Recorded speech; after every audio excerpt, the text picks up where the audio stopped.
Allahumma taqabbal salatana, Allahumma taqabbal qiyamana, Allahumma taqabbal siyamana wa ruku'ana wa sujudana ya arhamar rahimin. Atau rebutan cium tangan para habib dengan maksud mencari berkah. Ini melampaui batas. Cium tangan boleh. Cium tangan kepada orang-orang soleh itu boleh. Cium tangan kepada orang-orang berilmu boleh. Karena memuliakan orang soleh atau orang-orang yang berilmu, para ulama, itu boleh. Tapi kalau kita cium tangan kepada seseorang, kenapa? Dia orang kaya, nggak boleh. Hanya karena dunia, tidak boleh. Tapi kalau karena kesolehan, karena dia ulama, boleh, tidak masalah. Tetapi bukan dengan maksud mencari berkah. Bukan dengan maksud mencari berkah. Atau sisa minumnya, rebutan mereka. Rebutan sisa minum, habib, atau kiai, atau orang soleh. Ini melampaui batas. Ini melampaui batas. Dan termasuk kategori kesyirikan, sebagaimana sudah kita bahas di bab yang keberapa? Yang ke-9, kalau nggak salah. Insya Allah benar, yang ke-9. Bertabarruk terhadap benda-benda adalah syirik. Bertabarruk kepada benda-benda adalah syirik. Apa dalilnya, akhi?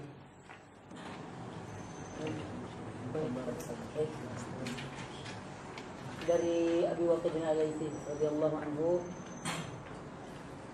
qala kharajna ma'a Rasulillah sallallahu alaihi wasallam ila al-Hunain wa nahnu hudatsa'u ahdin bi kufrin wa lil musyrikeena sidratun ya'kufuna indaha wa yanutuna biha aslihatahum yuqalu laha dhatu anwatin famararna bi sidratin faqulna ya Rasulullah ij'alana dhata anwatin kama lahum dhatu anwatin faqala Rasulullah sallallahu alaihi wasallam Allahu akbar innaha sunan qultum walladhi nafsi biyadik kama qala bani Israil li Musa ij'alana ilahan kama lahum alihah qala innakum qaumun tajhalun la tarkabuna sanana man kana qablakum. Masya Allah, barakallahu fiik, jazakallahu khair, barakallahu fiik.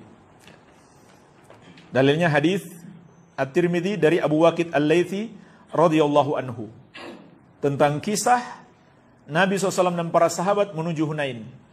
Kemudian orang-orang musyrik memiliki sebuah pohon sidrah. Lalu di antara para sahabat yang baru masuk Islam karena belum tahu, maka mereka pun berkata, ij'al lana dzata anwatin kama lahum dzatu anwat.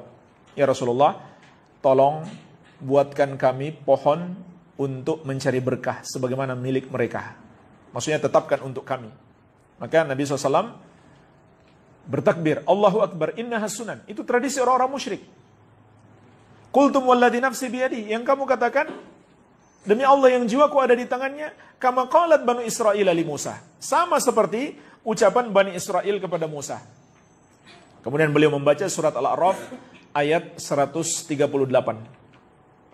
tentang ucapan Bani Israel kepada Musa, ij'al lana ilahan kama lahum alihah. Tolong buatkan untuk kami patung-patung sebagaimana milik mereka.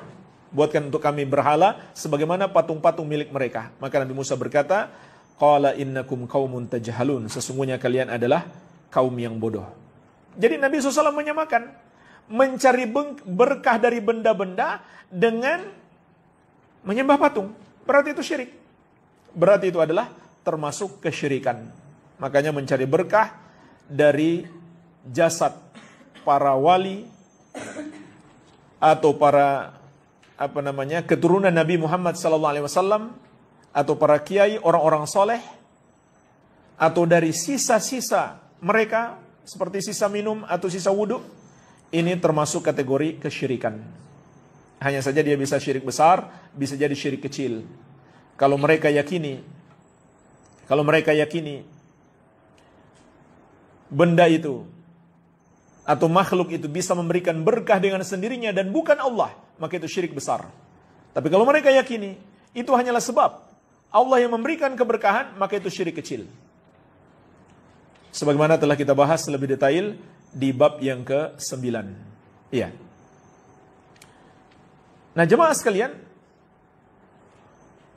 berkah, makanya berkah itu bisa juga dibagi menjadi dua. Berkah hissiyah dan maknawiyah. Berkah dari sesuatu yang sifatnya hissiyah dan sesuatu yang sifatnya maknawiyah.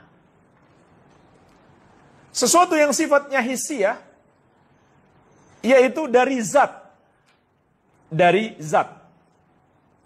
Dan sesuatu yang sifatnya maknawiyah adalah sifat. Contohnya, sekarang kita lihat pada diri para ulama atau keturunan Nabi SAW atau para kiai. Nomor satu, mereka tidak punya. Zat mereka tidak bisa mencari kita jadikan sebagai sarana mencari berkah. Tapi boleh secara maknawiyah. Maksudnya apa? Maknawiyah. Yaitu kita mencari berkah dari ilmu mereka. Dari akhlak mereka. Maksudnya belajar, menuntut ilmu, bergaul dan meneladani para ulama, orang-orang soleh. Begitu cara mencari berkahnya. Bukan rebutan air sisa minumnya. Jadi, begitu cara mencari berkah dari para ulama. Para ulama, betul, orang-orang yang memiliki berkah. Tapi berkah mereka itu sifatnya maknawiyah. Sifatnya maknawiyah. Iya. Yaitu sifat-sifat mereka. Mencari berkahnya dengan menuntut ilmu dari para ulama. Dengan meneladani para ulama. Adapun jemaah sekalian, mencari berkah dari zat, dari peninggalan-peninggalannya, bekas-bekasnya, atau dari badannya, atau dari anggota tubuhnya, itu hanya dibolehkan untuk satu orang saja, yaitu Nabi Muhammad SAW. Kenapa? Karena ada dalil-dalil yang menunjukkan demikian. Nabi SAW setelah memotong rambutnya, itu beliau bagi-bagikan kepada para sahabat. Para sahabat mencari berkah dari rambut beliau. Begitu pula sisa wudhu beliau. Itu sahabat rebutan untuk menggunakan sisa wudhu beliau. Karena mengandung berkah. Jadi luar biasa. Dari tubuh Nabi SAW dan dari bekas-bekas beliau, seperti bekas wudhu, itu mengandung berkah. Itu ada dalilnya. Tapi tidak seorang sahabat pun, tidak pula seorang tabi'in yang mencari berkah dari tubuhnya Abu Bakar. Atau rambut beliau. Atau sisa wudhu beliau. Atau Umar. Atau Ali. Atau Utsman, atau Ali, atau Al-Hasan Al-Husain, tidak ada. Tidak ada satu dalil pun sahabat mencari berkah dari bekas-bekasnya orang soleh. Begitu pula tabi'in mencari berkah dari bekas-bekasnya orang soleh atau dari tubuh mereka dan rambut mereka, kecuali Rasulullah SAW. Makanya para sahabat menyimpan rambutnya Rasulullah SAW. Tapi pertanyaannya jemaah sekalian, apakah masih tersisa sampai hari ini bekas-bekas Nabi Muhammad SAW? Jawabannya, tidak ada yang bisa memastikan. Tidak ada yang bisa memastikan. Kenapa? Itu nggak ada sanadnya. Beda dengan hadis. Hadis ada sanadnya, sehingga bisa dibuktikan secara ilmiah. Makanya imam-imam besar ahli hadis di abad ini, itu semuanya melarang kita mencari berkah dari sesuatu yang diklaim bekas Nabi Muhammad SAW, atau anggota tubuh beliau, atau rambut beliau.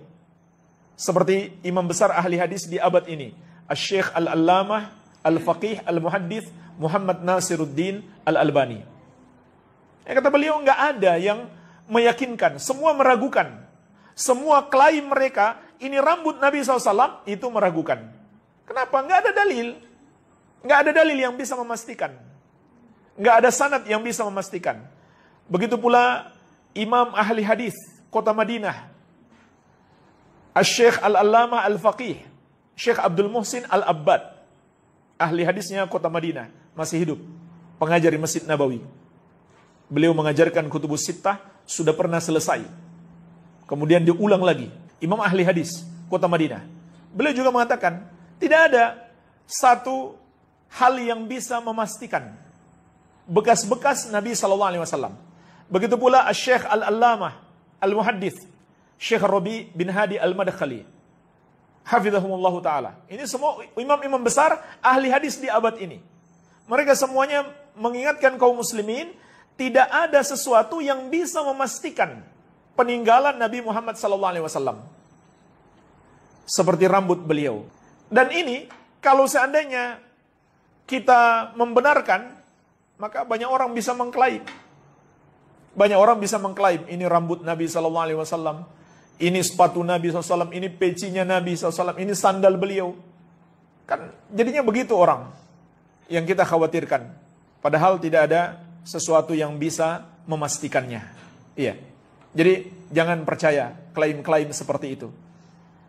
Dan anehnya jemaah sekalian, ada sebagian orang, sesuatu peninggalan Nabi SAW yang justru harus lebih kita muliakan, dan bisa dipastikan kesohihannya, malah mereka berpaling darinya. Yaitu Al-Quran dan hadis. Al-Quran dan sunnah. Ya, seperti ada penyanyi yang hijrah. Ya, penyanyi hijrah. Hadis-hadisnya sahih tentang larangan musik, dia tolak. Dia tolak.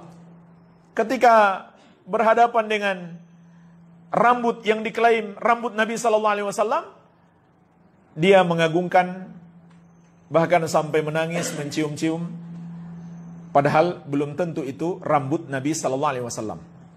Kalau seandainya bisa dipastikan itu rambut Nabi SAW, ya tidak masalah. Kita mencari berkah dari rambut tersebut, boleh. Tetapi masalahnya nggak bisa dipastikan. Yang sudah jelas, itu yang seharusnya lebih kita agungkan. Yaitu peninggalan beliau yang paling tinggi. Taraktu fikum amrayni, aku tinggalkan untuk kalian dua perkara. Ma in tamassaktum bihima lan tadillu abadan. Kalau kalian masih berpegang teguh dengannya, kalian tidak akan tersesat selama-lamanya. Kitab Allah wa sunnat Rasuli. Kitab Allah Al-Quran dan sunnah Rasulnya, yaitu hadis-hadis beliau sallallahu alaihi wasallam. Dan hadis tentang haramnya musik itu banyak dan sahih. Di antaranya dalam riwayat Bukhari, hadis Abu Malik Al-Asy'ari radhiyallahu anhu yang masyhur. La yakunanna min ummati aqwamun yastahilluna al-hira wal harira wal khamra wal ma'azif. Akan ada nanti segolongan dari umatku yang menghalalkan 4 yang diharamkan: zina, sutra bagi laki-laki, khamar dan alat-alat musik. Dan juga yang sungguh menakjubkan, ketika kita belajar fikih, kita akan dapati dalam mayoritas masalah fikih, ulama 4 mazhab beda pendapat. Tapi untuk haramnya musik, mereka sepakat. Sepakat 4 mazhab tentang haramnya musik. Tidak ada perbedaan pendapat. Tapi itu tidak dimuliakan oleh mereka.